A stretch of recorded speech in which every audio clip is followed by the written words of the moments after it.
আসসালামু আলাইকুম রাহমাতুল্লাহি ওয়া বারাকাতুহু। প্রিয় দর্শক শ্রোতাবৃন্দ, আশা করি সকলেই ভালো আছেন। যদি আপনি এমন কোনো রোগে আক্রান্ত হয়ে যান যেটি আপনার বোঝে আসে না, কোনো রোগ আপনি ধরতে পারেন না, এমনকি ডাক্তার আপনার কোনো রোগ ধরতে পারে না এবং এর কোনো ঔষধ দিতে পারে না, অথবা ঔষধে কোনো কাজ হয় না, এর কোনো চিকিৎসা পাওয়া যাচ্ছে না, অনেক ডাক্তার দেখিয়েছেন, অনেক কবিরাজ দেখিয়েছেন, তারপরও কাজ হয় না, তাহলে রোগী নিজেই এই আমলটি করবেন। 5 ওয়াক্ত নামাজ আদায় করবেন এবং কোরআনুল কারিমের একটি আয়াত অধিক পরিমাণে পড়তে থাকুন। চলাফেরায়, উঠা বসায়, নামাজের পরে, নামাজের আগে, যখনই সুযোগ পাবেন এই আয়াতটি পড়তে থাকুন। ইনশাআল্লাহ রোগ ভালো হয়ে যাবে। সূরায়ে আম্বিয়ার 83 নং আয়াত। এটি হযরত আইয়ুব আলাইহিস সাল্লামের দোয়া।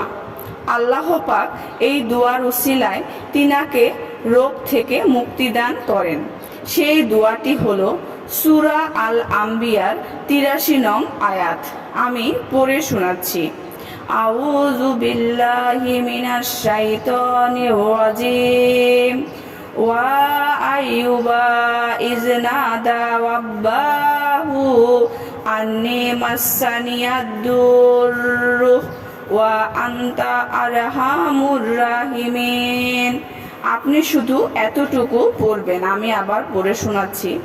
আন্নী মাসানিয়াদ দুররু ওয়া আনতা আরহামুর রাহিমিন।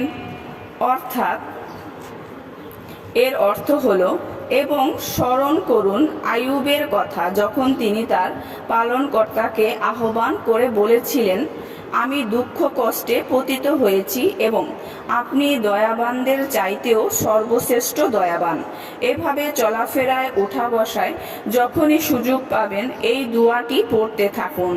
ইনশাআল্লাহ সকল রোগ ভালো হয়ে যাবে, আপনি শান্তিতে থাকতে পারবেন।